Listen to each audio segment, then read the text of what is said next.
Many of you guys out there often ask me which vlogging tripod I'll recommend. Now I have two in mind and they won't actually break the bank. This is the Ulanzi MT-68 and this is the newly released Ulanzi TT38, and both of them cost below 50 bucks. Both of them are vlog-specific models which are especially comfortable to hold and can adapt to different environments such as bars, fences, and even uneven surfaces. They also have additional cold shoe mounts which allows you to add additional accessories. So if your budget is actually below 50 bucks, then either of these will be ideal for you. Now before we talk on the features of the tripod, Freewell recently sent me this case which contains their new M2 magnetic ND filters. So inside of each one of these filter sets, there are actually different filter types. There's actually one for ND, one for UV, and even one for CPL. Now you might be curious, what are actually ND filters for? If you have been watching my videos, you will see that a lot of the motions which I do in my videos are rather smooth or actually natural looking. Now if I were to change this number, the movement will look really awkward and the screen will be especially bright. Let me just show you guys. Okay, so usually I shoot with my A6400 with my Sigma lens, and you will be able to see that the footage over here is extremely bright. Although my movement looks natural, it's just overexposed and not nice looking at all.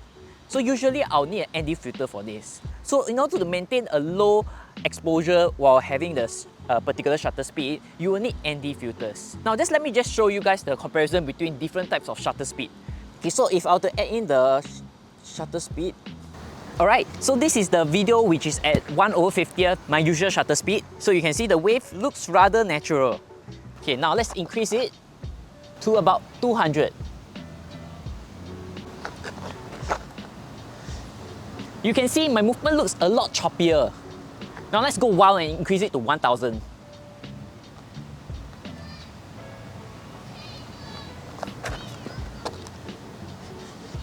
And you can see now it looks very choppy. So in order to maintain back the 1/50th, I will need these ND filters. Now let's put one up.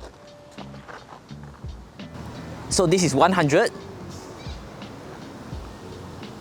250. Oh, you can see it's getting choppy. And then 600.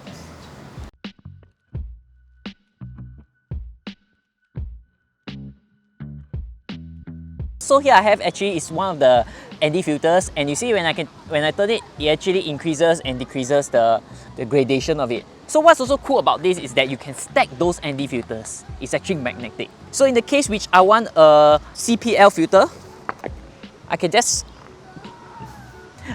attach this over here. And what if I needed another filter? Say the UV filter, I can just take this and put it at the front. Really easy to remove and attach. And of course, they do come with the cover itself. The cover itself is also extremely nice and convenient to attach and detach. Awesome, isn't it? Which comes in really nice because I actually planning to get a new camera, the Sony ZV-E1. So this will definitely come in clutch. For all those who are interested in getting this set of Freewell ND filters, do check out in the description down below. Now let's start on their most obvious difference, which is actually its feet design. Now starting with the MT-68, you can see that MT-68 actually has this type of flexible feet. I can even turn it this way, or I can change it into one that is able to put on top of tabletops, such as this way. Or if ever I want to use it for vlogging, I can just hold it this way. So in each of his feet, there's also additional quarter-inch screw adapters. You can look over here. There are all of these holes over here, which can actually attach lights or microphones to enhance this overall setup. Now, compared with the TT38, the TT38 feet features this one push button over here. So when we press it, the legs actually flips out. And you also have this back hook over here. If you open it up, you're able to hook onto different surfaces. Now some of you guys have been commenting that actually this whole Mantis concept is not by Ulanzi. And actually I admit it, Ulanzi did not come out with it. In fact, PG Tech actually came out with it. But Ulanzi did use it to be able to have this Mantis mode.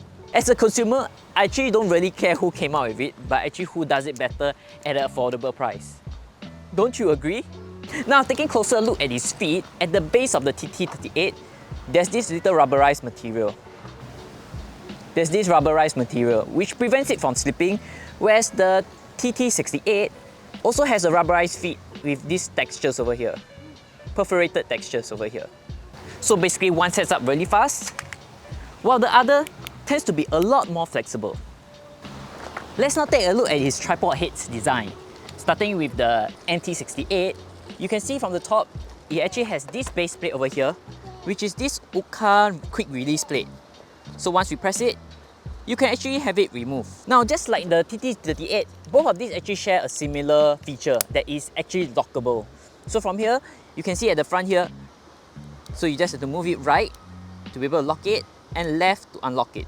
Moving down, you'll be able to see that this is actually has a full articulating ball head over here, which is really amazing and convenient. But what I appreciate most is that they actually have a cold shoe mount at the side to be able to mount accessories. It's also rotatable, which makes it extremely convenient to be able to adjust if you're actually mounting lights on it. So actually here I have a light. Okay, so here I actually have a very simple light which I can mount it over here. And you see, once it's mounted, I can actually turn it to be able to face me. Now, in the case which you don't like to use lights, you can actually put microphones and other accessories like I mentioned. Of course, the TT38 is not too far. It also has the same features but in a different form. Now, starting from the top, you can see that the top here features a different base plate. So how you remove is actually the same way. Alright, you need to press this button over here. And once you put it in, you will be able to hear a click. Just like the TT68, you're able to lock it, preventing it from coming off. Moving downwards, you also have this same cold shoe mount over here, which is also rotatable, but much more stiff. But one other thing that the TT68 does not have is actually these numerical adjustments for the rotation. So you can see up close, there's all of these numbers over here, which allows you to rotate to a very specific degree. So besides these minor differences, you are able to see that it's just all aesthetic differences. In terms of functionality, both of them are roughly the same. But do take note that this base plate is using this claw system. So most of your tripod heads will need this claw system, while this is actually this TT38 base plate is actually ARCA Swiss compatible, meaning you can actually mount it to different other tripod heads that actually supports the ARCA Swiss system. ARCA Swiss system. Now let's get nerdy and talk a little bit more about the specifications and of course form factors about these two. Starting with the MT-68, the MT-68 is rather long. You can see once I put it side by side with the TT38, the TT38 only measures out to about 20 cm, while the MT-68 measures about 25 cm. You are looking at a 25% difference in height, or length in that aspect. But taking a closer look at their material, you are able to see that the TT38 is lighter mainly because of the plastic elements. There are only rubberized areas for gripping at the back and the front, whereas the MT-68 is overall a rubberized grip. The whole thing is literally made of rubber, which I guess equates to the difference in the weight. Rubber does weigh heavier than the usual Ulanzi ABS plastic. Now moving on to its weight, both of them in their hands, it's really hard to tell them apart. I'm not going to lie, but they actually have a 100 gram difference in weight. The MT-68 comes in at about 488 grams, while the TT38 comes in at only 394 grams. In terms of their load-bearing capacity, both of them can hold up to about 3 kg, which is actually most of the camera setups out there, including microphones and lights. So you are losing out in terms of choosing either of these for carrying your setups. So let's conclude. Which one should you go for? If you are someone who mainly vlogs in the city area, the TT38 might suit you more. It is light and has a one push button to be able to set up really fast within a pinch. The hook at the back also allows you to hold on to different places such as walls or even ledges. But if you are one who always likes to try out new angles, the MT-68 is a better option. The legs are flexible, which allows you to mold and mount into different poles and surfaces which are oddly shaped. Yes, even this one. There are also additional 1/4" screw adapters at each one of his legs to mount more than one accessory. So, which one are you guys going for? The TT38 or the MT-68? And do you have a favorite function? I'm curious. Let me know down in the comments below. If not, see you guys in the next video.